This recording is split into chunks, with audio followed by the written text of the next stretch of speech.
it's Hannah from Echo and Encourage. I'm so excited for you to listen to Elana van Deventer, a certified neuro coach trained by Dr. Caroline Leaf, share all about resources and tools to support people who have battled things like an eating disorder, depression, and overcoming a traumatic brain injury.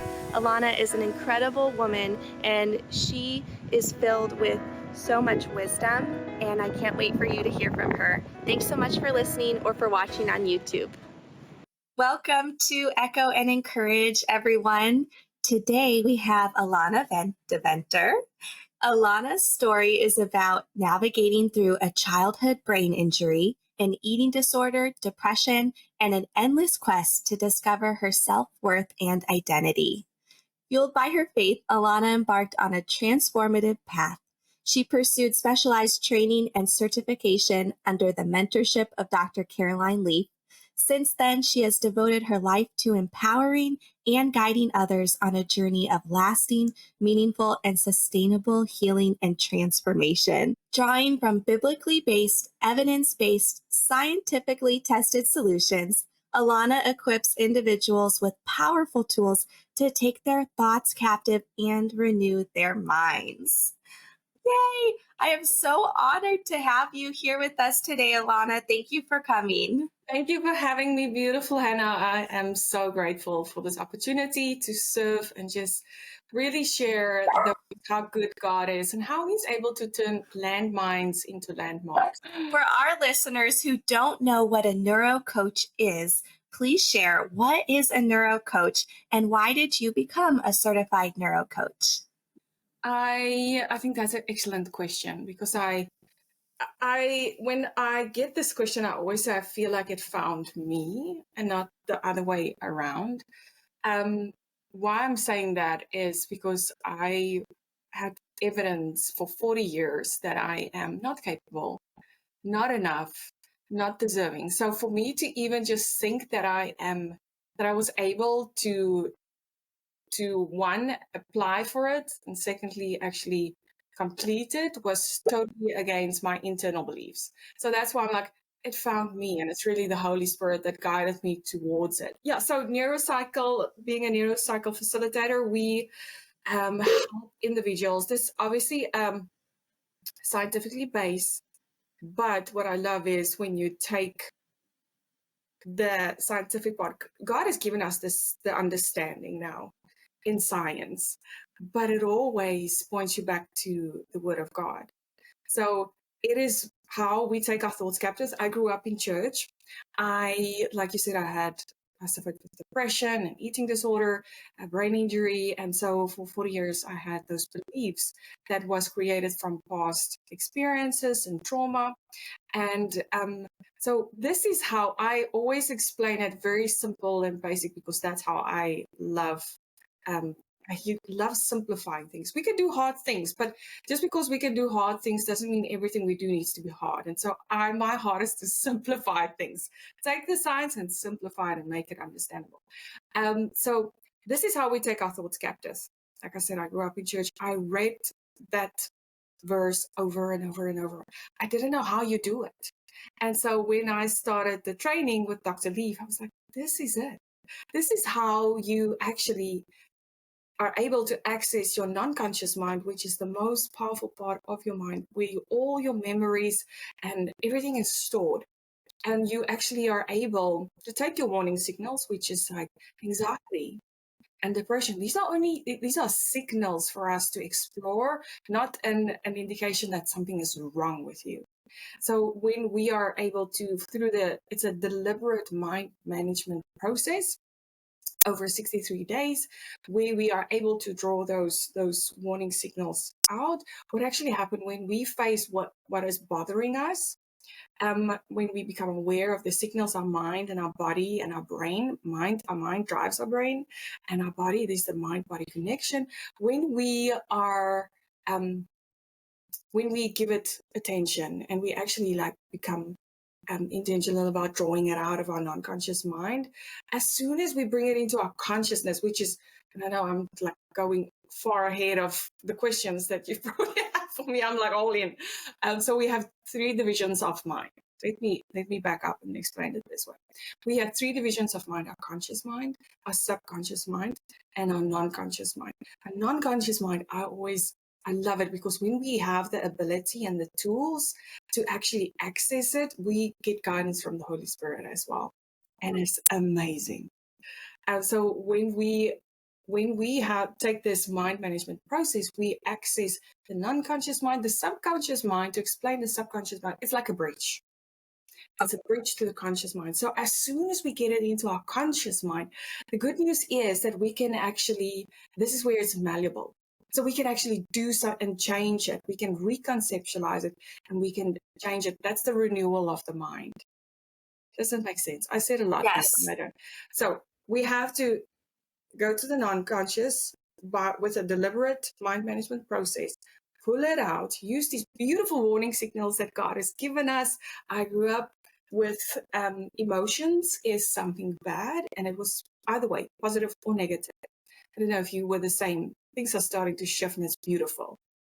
Right. I was not growing up like that. My parents were all about expressing the full range of emotions, but I can relate to grandparents who. Okay. That's beautiful. Well done, Mom and Dad. Yes. That's beautiful. So I grew up with, I'm an 82 baby. So like emotions were, I remember hearing if I showed emotions, which was labeled as negative, then the question that followed was, what is wrong with you? You have nothing to cry about. Those are little things that was said whenever you showed the negative. And when I say negative, it's just because we've given it that meaning. The same for positive. When you celebrate yourself and you're excited and it's the positive, right? Again, Yes. we labeled it positive. Then there was this, the comments that followed was, you full of yourself. Keep it in. You boasting.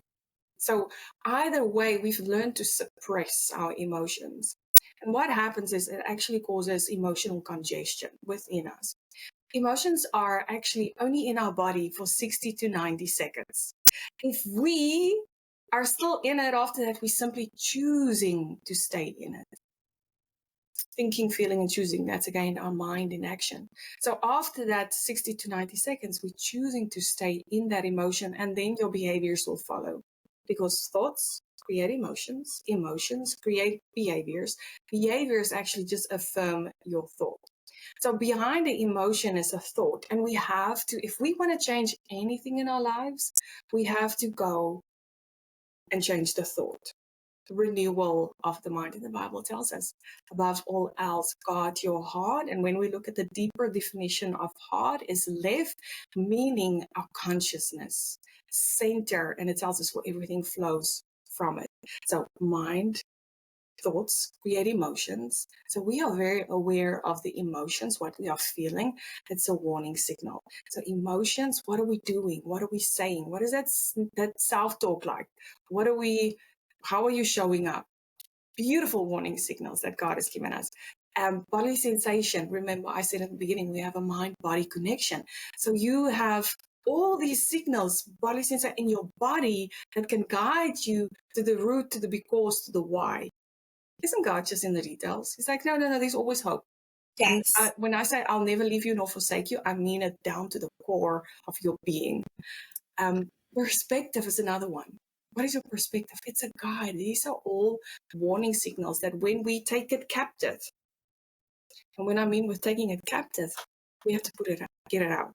Because when we see it, we can do something about it. So a neuropsycho facilitator, to get back to your question, is someone that helps you renew and rewire your mind for lasting and healing, for lasting and sustainable healing, transformation, and habits. Oh, this is incredible. I am blown away, and there's so much to unpack here. One thought I had was about the stress cycle. Is it true that the stress cortisol cycle, it goes for 90 seconds and then you choose whether to repeat it or get out of it, kind of like with emotions too? Tell me what is your understanding of it, and then I can say what is Yeah. I just recently heard that when we're stressed, usually it lasts like 90 seconds. And if you tell someone, hey, I need a moment to myself to work through this stress so that I don't, take it out on you or repeat it, if you take, that time to get it out in a healthy way by yourself, you can get rid of it in a healthy way instead of repeating it and staying in it and spiraling. Yes, so well said. So well said. So the stress itself is not the culprit. It's not you, that's a feeling. Mhm. And that's why I asked you to explain, because you give a different perspective and you give it in a different wording than what I would. And so sometimes people need to hear it your way and sometimes people need to hear it my way, and then it makes more sense. So stress is a feeling. Okay. And that is that it's in your body for 60 to 90 seconds. So when you allow yourself to pause, and the power is really in the pause. When you allow yourself to pause, when you step away, you actually take back control of it, because now you can go back and you're not responding from that feeling. You are able to shift that emotion out, and you have more clarity, and now you're responding and behaving from a place that's more a place of clarity and peace. So it is 60 to 90 seconds. After that, you're simply choosing to stay in it. So we get to choose thinking, feeling, and choosing. We get to choose. Everything is a choice and how we view things. But I think it's valuable that we go and we ask ourselves, what am I feeling? Okay. So in that moment that you pause, you step away, right? What am I feeling? I'm feeling stressed. Okay. Beautiful. No judgment. Self-criticism and compassion can't coexist. Okay. So there's no judgment involved when we're like, I'm stressed and blah, blah, blah. We go off. No. There's no judgment. And so we ask ourselves with lots of compassion, this is what I'm feeling. Okay. Why? And then when you ask yourself, I say the W questions, why, sometimes why is not enough, who, where, when, and then you get to the reason why you are stressed. Now you're able to see it. Stress is another interesting, I love that you actually mentioned stress. I'm going to get to something that studies indicate. Now you're able to see, okay, I'm actually stressed because of a project that I need to hand in. And I'm just giving you a very random, you can count on me for very random examples. I'm stressed out about that project that I need to hand in the beginning of March. Okay. But now it's only the 11th of Feb. Mhm. So it's still, now you can, it's not that urgency that you have, that you're feeling. All of a sudden you can now see it. And that's why I'm like, get it out.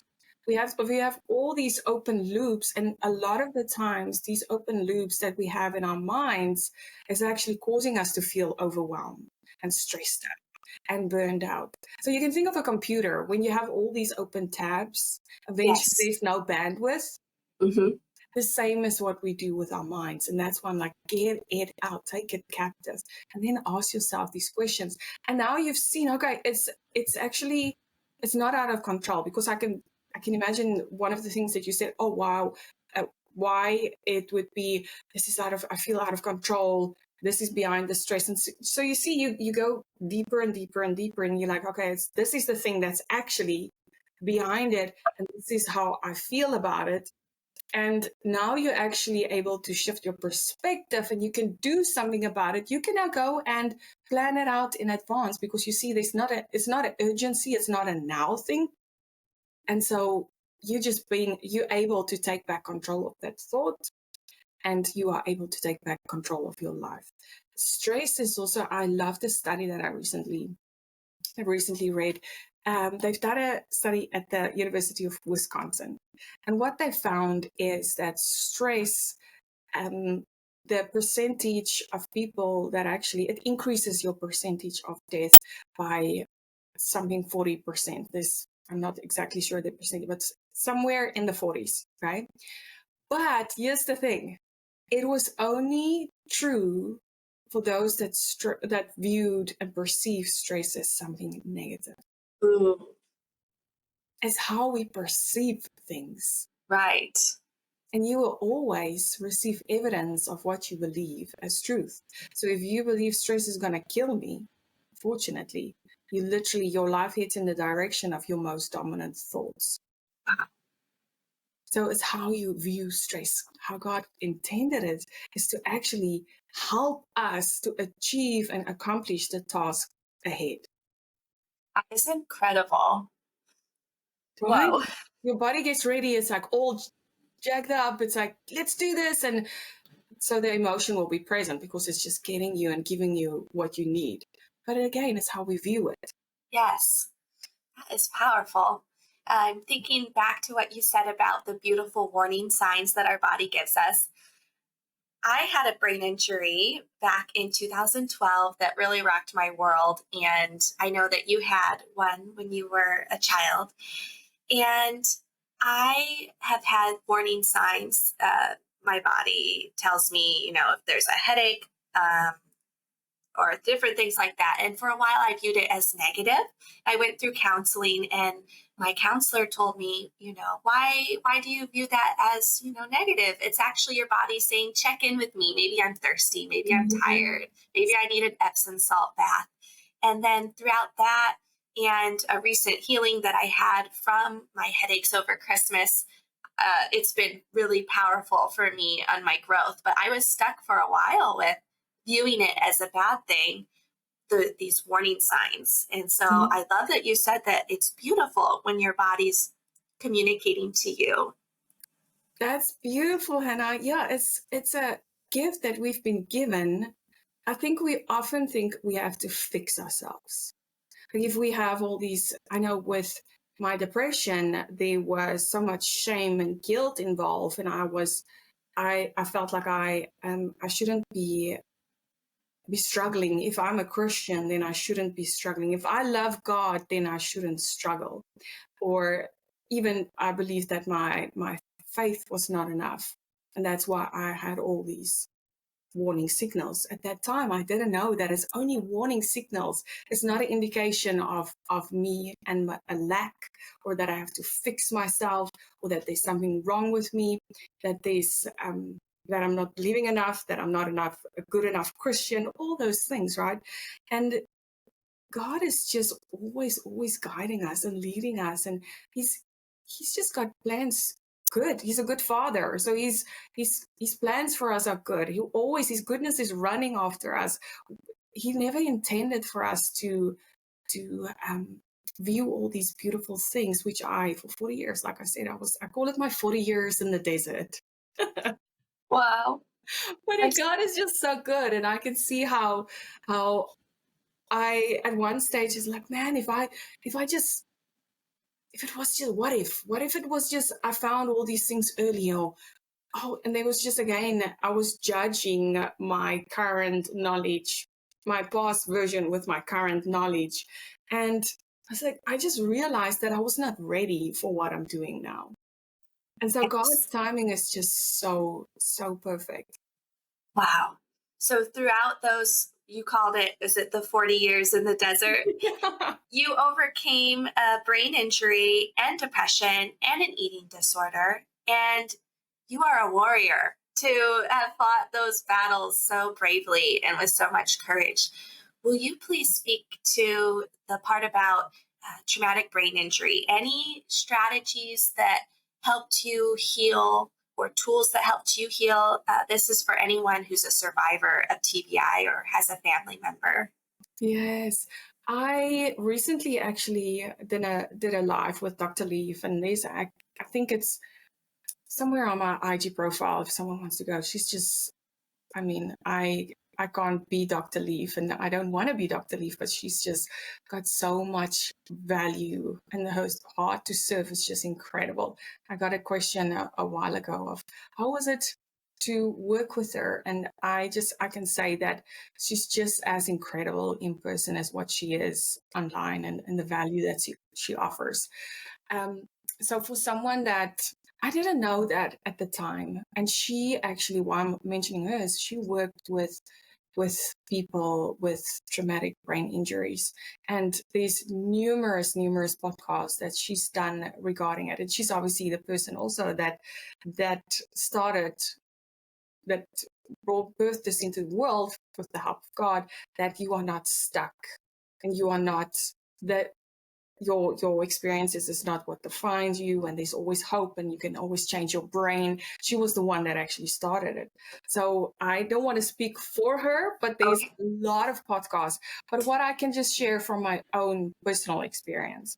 So there's like I said, there's a live that I did with her, and she interviewed this 101-year-old doctor, practicing doctor, and it's not even. And he gave 3 things. And so I always want to guide the viewers and the listeners to go and check it out. She's also got it on her blog. These 3 key things. And one of them I can highlight. Oh, I'm worried I'm going to give all 3 away. So it's like rearranging my thoughts here.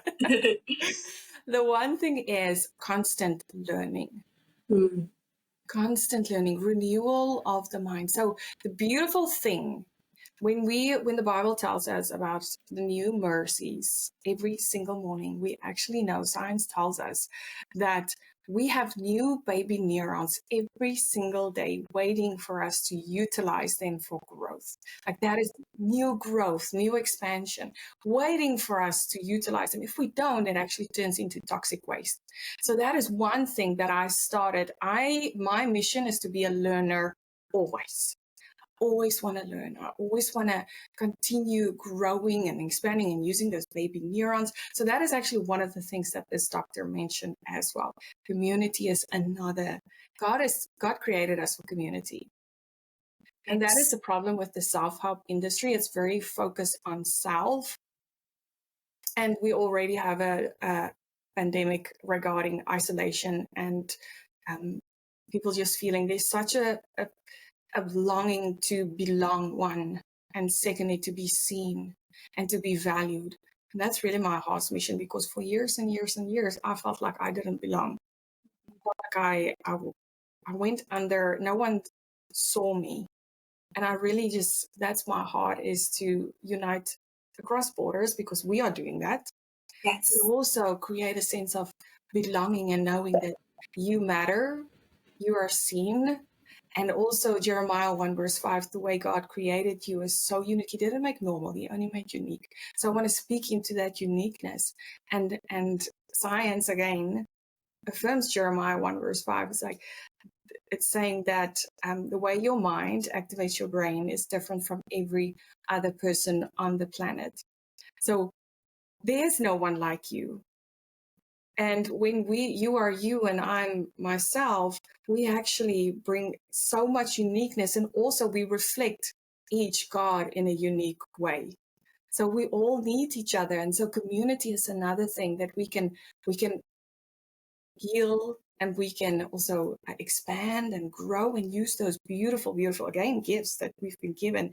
Baby neurons, new growth every single morning, new mercies every single day. Again, God will never leave us nor forsake us. But I'm not going to speak too much into the science stuff, because that is Dr. Leaves all. But mind management, again, is if we want to change anything, we have to go and address our mind, because our mind drives everything. Our mind drives our brain. So you have to go to your mind. I hope that answers the question. That is incredible. And thank you for those resources too. I was just reflecting a little bit on my own experience with traumatic brain injury, and I can relate. For a while I felt like I didn't belong. I remember looking fine on the outside, but because it was an injury that nobody could see, they were like, are you sure that you have a headache, or are you sure you need to retake classes? So showing up to rehab, looking fine on the outside, but on the inside, cognitive skills dropped, or just not relating to my peers who were at the great level of functioning.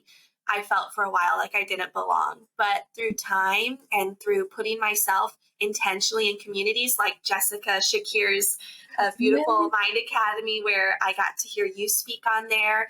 And then I'm in a beautiful dance community in San Luis Obispo. Yes. Isn't it Yes. healing? How do you feel when I just joined this workout fitness studio down the road, and they only offer group sessions. So you can Ooh, box or you can do weights, but it's only in group settings. And it's so healing. that's awesome. And Have I love that you you have you adapt. tried boxing yet? I do box. I do box. Wonderful. You are a warrior. I love boxing. This is awesome. Then going back to the eating disorder topic, I looked this up, and according to the National Eating Disorders Association, 9% of the US population, or 28.8 million Americans, will have an eating disorder in their lifetime.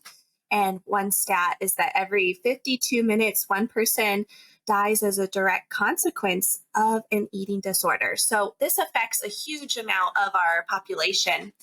And I'm wondering, how did you overcome an eating disorder? How did you overcome an eating Yes. disorder?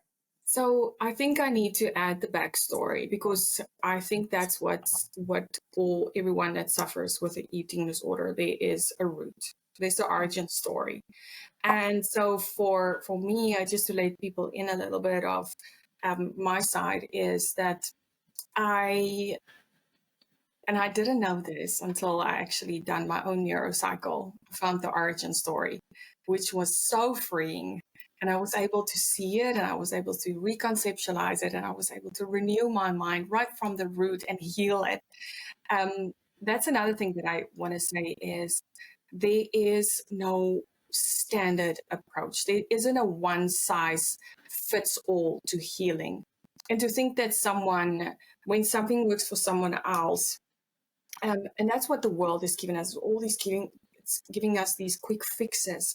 And what is happening is that we believe that there is something wrong with us because it's not working for us. And I'm speaking about the wellness industry, the self-help industry.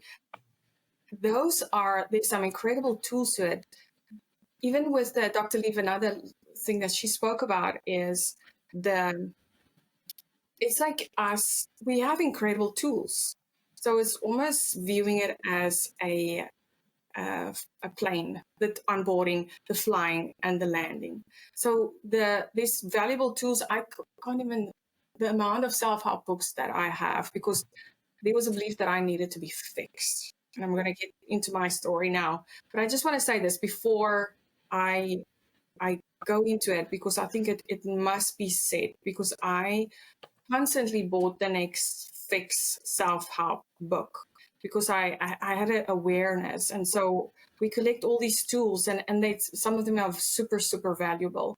But I think it's important that we start viewing it from this example that she gave. Onboarding is how it's like breathing exercises.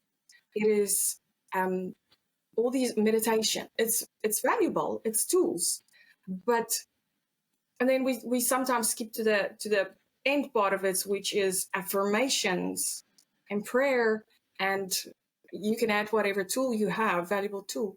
But it didn't go anywhere because it didn't take off the change and the healing and the transformation that you desire, or the feeling you're aspiring to. This plane didn't take off, and it didn't land because you didn't use the engine. I hope this makes sense. Yes. We have to use the engine to actually create that sustainable and lasting healing and transformation. And that is our mind. Our mind is the engine that drives everything. And I've signed up for so many quick fixes, and it just fed into that belief that there's something wrong with me.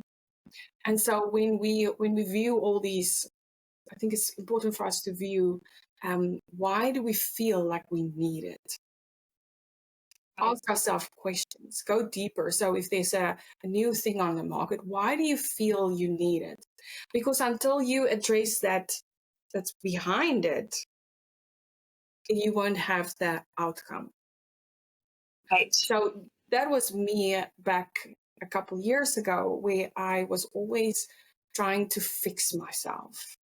And I because I picked up a belief at a very young age. And then I had a teacher in grade eight. I was still back.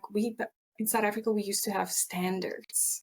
So I was in standard 6, but it was grade 8. And at that stage, I already bought into that belief that what we focus on grows. So I had this beautiful tree. Not beautiful. It looked different than beautiful, but that I'm not capable and that I'm not enough, like I said in the beginning. And my grade 8 teacher actually at one stage, he said, you're stupid and you will never get anywhere in life. And you know what? It was not him. Actually, I already knew it. That's what I'm trying to say. He just affirmed what I already believed about myself. And that is just, again, evidence of what I believe as truth. Relationships, the same thing. I would always get dumped. And it's because I believed that I'm not enough. And then I ended up striving and always hustling because I had this belief created at a very young age. And it was the way we were introduced as a family. So my brain was broken. So let's focus on her external. And I don't blame my family at all. They did their best with what they knew at the time. But I remember we were always introduced as the clever one. That was not me. That was my older sister. And then the pretty one. That was me. And then my younger sister. And so I bought into this lie that my looks is what I should pursue and strive because that is my identity as well. That's my value, my worth. And so again, that external comparison happened because I felt like I was never measuring up and I was never enough. I already had that belief I'm not enough. And so that was bleeding into my behavior. I'm trying to just explain how everything we're doing, there's a reason behind it. There's a because. How we're showing up, what we are doing, what we are saying. I didn't know it at the time. And so I was already skinny, but I couldn't be skinny enough because internally I believe that I am not enough. So no matter what I do and how skinny I get, I already believe this about myself. And so it was really, really just a difficult, we have to address why we behave that way. Why we feeling that way. So feeling, again, it's a warning signals, right? Yes. So for me, I have all the evidence in the world of those beliefs that I had. And it was just, again, it wasn't even people. We have those beautiful things called mirror neurons as well. So we teach others how to love us. And so if I don't love myself, how are other people going to treat me? Sorry, Jed's snoring here next to me. But so we teach others how to treat us and how to love us. And so I didn't love myself. So even my relationships was just evidence of that because we mirror that. So there's so much to it. And so we have to address that, the because. And it's so doable. And we have to heal from that place. And then we are able to reconceptualize those beliefs. We are able to stabilize it and we are able to grow it. And it takes 63 days. Some need more, like these. Then you just continue another cycle. Some have really, really deeply rooted trauma. The funny thing about my origin story, and sorry, Hannah, I'm going on now, all over the place. But this is wonderful. I want to share the origin story that I initially thought was my brain injury. When I done my first neurocycle, that it blew my mind away. That belief that I had, that I thought was actually because of that experience, was not it at all. It was part of it. It was one of the embedded memories. But when I was able to heal it from the deep root, I actually saw as a young girl. So my dad is my hero. He's a lieutenant general in the army. He's this incredible human. And my dad was my everything. Little girl, 3 girls. And my dad actually, he had to leave for training for 6 months.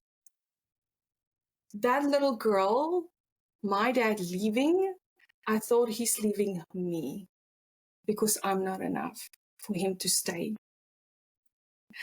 When I was able to find it, that's where that was my origin. When I was able to see it, I was shocked, first of all, because I know now I'm turning 42. I know my dad didn't leave me because I was not enough for him to stay. He was actually pursuing a better future for us as a family. There, you see the shift in perspective that happened when I was able to get it out. I took it captive. I could see it, I could deconstruct it. So that was the deconstruction phase.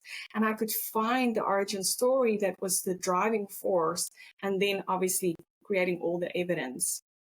You see how it really, what we focus on grows. And then it just, our whole life is evidence of it. So we have to address, my eating disorder was driven because by the time that I had it, I still had that. I still had that belief. And so I had to address the root. And then I found the origin story. And then also I found myself. And now I am able, when I do feel that trigger. Also, there's another thing that I want to add quickly here is the way we speak to each other is so, so important. Are we affirming external or are we affirming internal? I remember it was always, so when I was eventually signed as a model, I thought that I made it. I found my purpose. It was also my identity. And then so the only thing is it was rooted in external. So I was always fishing for external validation. Words like you look, because that was my worth. And so when I got it, I felt seen. I felt like I belonged when I was booked for a shoot. And so the only thing about it is this is not a constant. So when you didn't get invited, or you didn't get that you look, then I referred back to that belief about myself. So it was like a roller coaster. And so if you can think of identity as a tree, my identity was in the branches. And the season, the trunk and everything stays the same no matter the season. But the leaves and it changes every season. And so my identity was linked in the top part of the tree. And so it was always, always changing. But as soon as I started addressing and healing and transforming, I rerouted myself in my roots. So no matter what happens, I'm actually able to stand in knowing who I am. No matter what happens externally, the seasons, because change is inevitable. It's always change. We are guaranteed of change. So for me, I had to go and actually find myself. And that's what happened. I found myself. The word confidence is also so beautiful for me. Growing up, I always felt like I lacked that thing. So I never would try out for stuff because I just believed I didn't have enough confidence. I need to always, again, working for it, earn it. I need to deserve it. I need to strive for it. And when with my own journey, I was like, what is this thing that we all want? This confidence thing that we all searching for and waiting for in a sense as well. And I saw the deeper definition of confidence is verdier. And verdier means trust, once, worth. That is true confidence. And so how do we trust our worth when we know the one and have a relationship with the one that created us? And when we start seeing ourselves, again, there's a shift in perspective then. And then we can simply live a life based on choice, thinking, feeling, and choosing, knowing that part, it's done. Our enoughness is done because of Jesus. It's our inheritance. And we can simply live a life based on choice, knowing it's done. So it's a daily choice that we make to show up from our truth, knowing that nothing that I'm going to do today can infiltrate, impact, diminish. Also, nothing that I did do can do that. Because of Jesus, it's done, and I can simply live about life based on choice, knowing it's done. It's so freeing for me when I was like, oh, I can just choose now. Because that part that I was for 40 years trying to achieve and earn and deserve, it's done because of Jesus. Hallelujah. This is, amen. This is gold. Yes. I'm thinking about what you said, where we've got choices, and also about getting to the root and going to our origin story. And I'll look it up, or at least I will put in the description if it's wrong, but pretty sure I heard a podcast, I think it was Adam Young, about our origin story, and then going back to the valley of the shadow of death, seeing what was at the root of it, and then from there we can move forward and have that healing. And there's just this rhythm, and there's this way where we need to go back to what happened to address it, and then we can truly know what we've been redeemed from, what Jesus has brought us out from. And I've seen recently there's some people that maybe have this Pollyanna look at life, like just blanket statements of I'm free, Jesus healed me, but not going back to the valley of what happened, really like unpacking it and then moving forward. And so I think it's so powerful I've been learning, I've recently stopped, but I was in EMDR therapy with the bilateral stimulation to help reprocess the old narrative to the new narrative. And I learned that through that, not only so my body will start to believe what my brain believes. And I think that when we go back to our origin story, then it really does allow our body to believe what our brain is saying.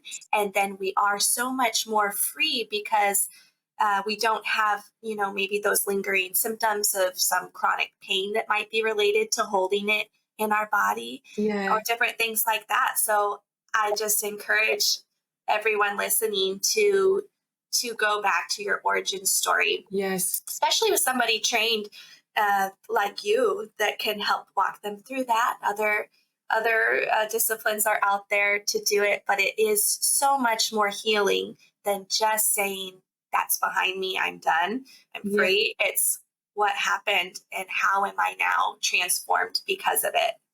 I love that you said that. Again, when we speak about the trees, like these thoughts, it's like a tree-like structure that's in your non-conscious mind. That's where your origin story. The tree itself has got an origin story. And you might have multiple trees that your warning signals are guiding you to. We address one at a time for really renewal. And sustainable and lasting healing and transformation. The affirmations, you just touched on it as well. Like instead of you feel broken and you just throw, I call it 100% affirmation on it. Affirmations is again part of the landing. It's again part of the landing process. The middle piece, the engine, is still missing. So I remember, Hannah, growing up, and I was like, if I just say it enough, I will believe it. And I remember standing, I always show it because I think of it now and I just love that past version of me. She's really what helped me to get where I am today. And I used to view her with so much criticism because she's the reason I'm not where I should be, would have been by now. But she's just a beautiful part and helped me to get here. And she did her best. She did her best to survive as well. And I remember just standing and viewing and eyeballing myself in the mirror and like, you are enough. You are enough. You are. It's like over and over. And I would walk away. I'm like, a couple hours later, you're lying to yourself. The thing what happens with one, it actually, there's damage that happens internally when we throw 100% affirmation on a 10% belief. And I always describe it as you going into a workout center. You haven't worked out for 40 years, okay? See it as your mind now. You haven't worked out in the mind. Oh, Jed, he's kicking me. He's waking up. You haven't worked out, sorry, it's starting. It's okay. You haven't worked out your mind for 40 years like me. Now you walk into this space and you see all these heavy dumbbells and you're like, today I'm going to pick up the heaviest one that I can find. Oh. and you walked in and you're trying to lift it up. And so I'm trying to explain what it does to us. There's no way that you're going to lift that weight up, but we're trying to do that with our minds. So that's why we have to address the origin story. And I'm always saying, meet yourself where you are at. Yes. It's like a staircase. Yes, we want to get there. I want to feel like I am enough. But currently, I feel like I'm not. So currently, it's a 0, to be honest. So what is the best thing that you could, what is the next thing, the next step that you can believe about yourself that will help you slowly but surely build yourself, your belief way back up to where you want to be, to what you desire? And so I would start with the dumbbell that's first in line. And I'll do a couple of reps on that one. And then when it's like, I'm ready. I feel like, I always say, do you feel it? And you can even add a mental hook to it. Like, what is it that, for me, my first affirmation, we call it active reach in Neurocycle. We have an active reach, which is a sentence, and also a mental hook. So when I see it, that sentence, it's what it means to me. So my first affirmation was not even, I think I am. It was not even that. I'm learning. It was not even that. It was not even, it's possible. Nothing. It was this. It's okay. I'm figuring this out. That's love and compassion. Our natural bias is love. Everything else is learned. So when we see ourselves and we meet ourselves where we are at on our journey of welcoming ourselves home, I always see that my clients are welcoming themselves home. Yes. And so we meet ourselves there and we have compassion. And we're not living from that place. Love again. Oh, I'm tearing up.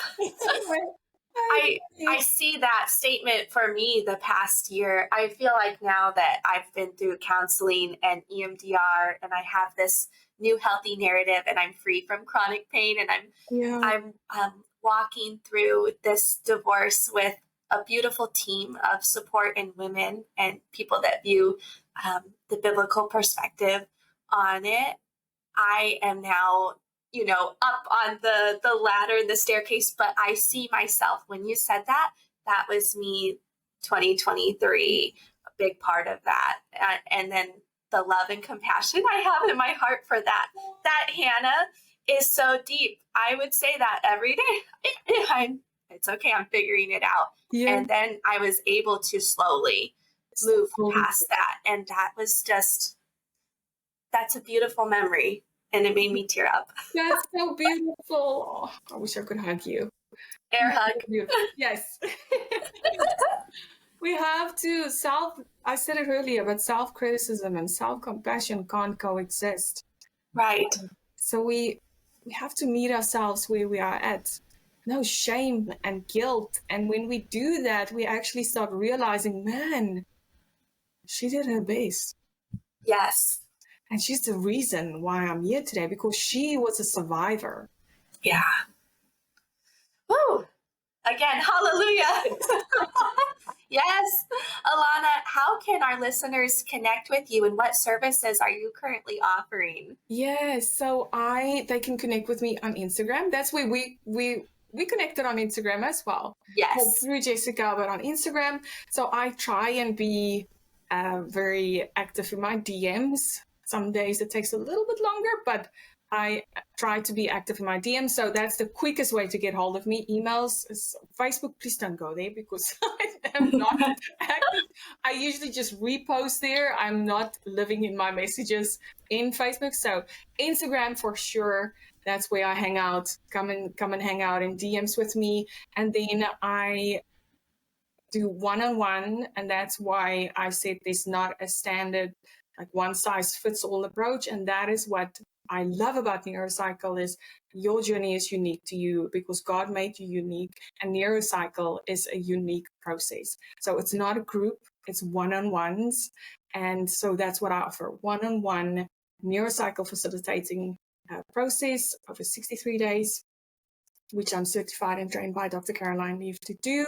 I started doing business coaching, which is just So beyond me, I did not set myself out to do it, but it's just how God leads us and guides us, and all of a sudden you in it, and you just start doing it. And so I run in obedience, and it's so incredible for me to see all these individuals that's done the healing part. They've had always this desire in their hearts that God has planted there. The word desire is so beautiful for me. I first thought desire is something negative. It was also just a perspective and old programming.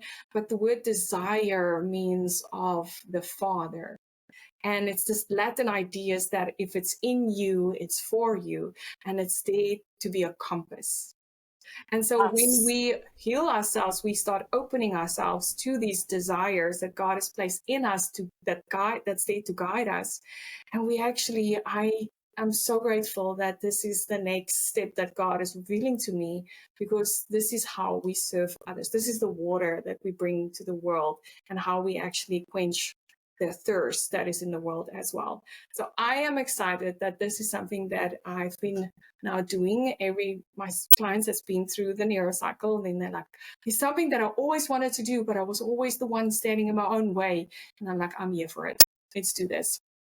Yes. And so the birth of these desires, everything, if it's calibrated by love, it will always point us in the true north and in the direction. So I love that it's calibrated by love, just not God's love, but their internal love as well for themselves now, because they started healing, or they healed that part of themselves, and now they're loving themselves.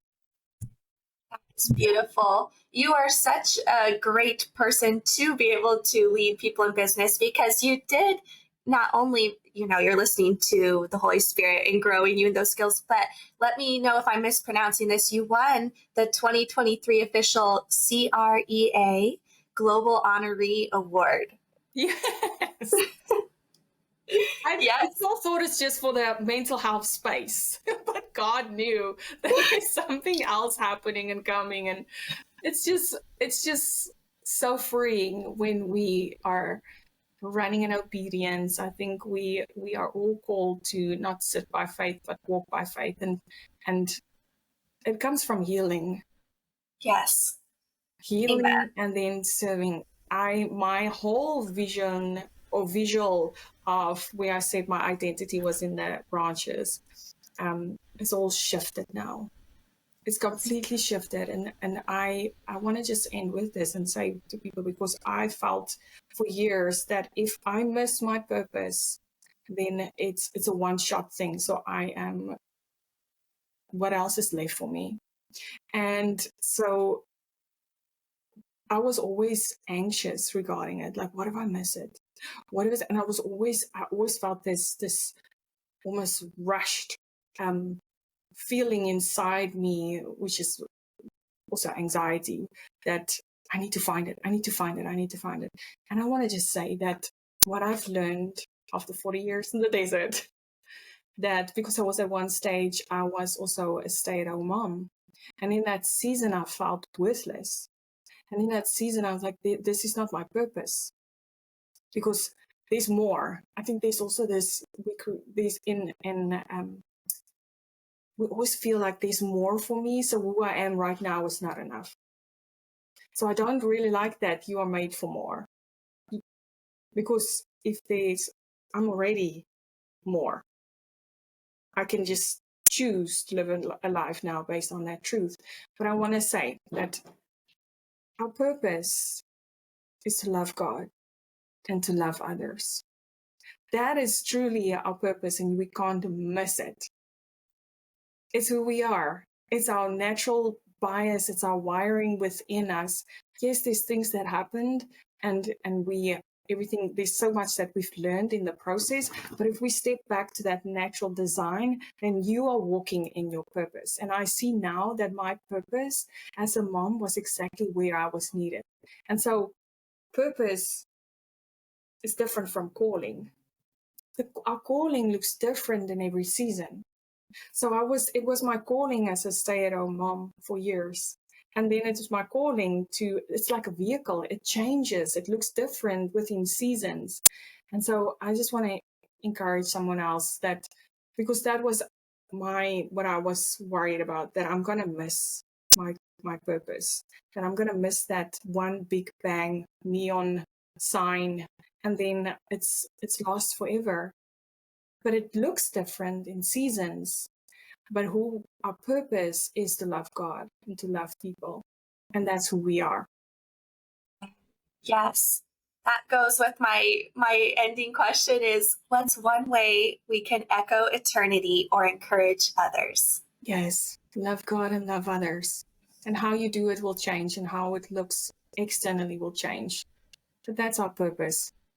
Yes. Oh, thank you so much, Alana. My heart has been just, it's jumping. It's so happy to have you. I try to fit it all in, and I might be all over the show, but I pray and believe that God will think with our minds and speak with our mouths and act with our bodies, and He will take this. Yes, this has been incredible. Thank you so much for sharing your wisdom, your testimony, your story. You're glowing with God's goodness. And I've been so blessed. I know our listeners will be blessed. For everyone listening, please comment your questions, whether it's on the YouTube version of this or other ways, and connect with us. And if you have follow-up questions or you want to connect with Alana, please reach out to her. Her Instagram handle is Elana V Deventer. So Elana V Deventer. I don't know if it was too quick, but Elana V Deventer. Beautiful. Thank you so much, Alana. Thank you, Hannah. You're welcome. Thank you for having me. It was an honor. Thank you so much.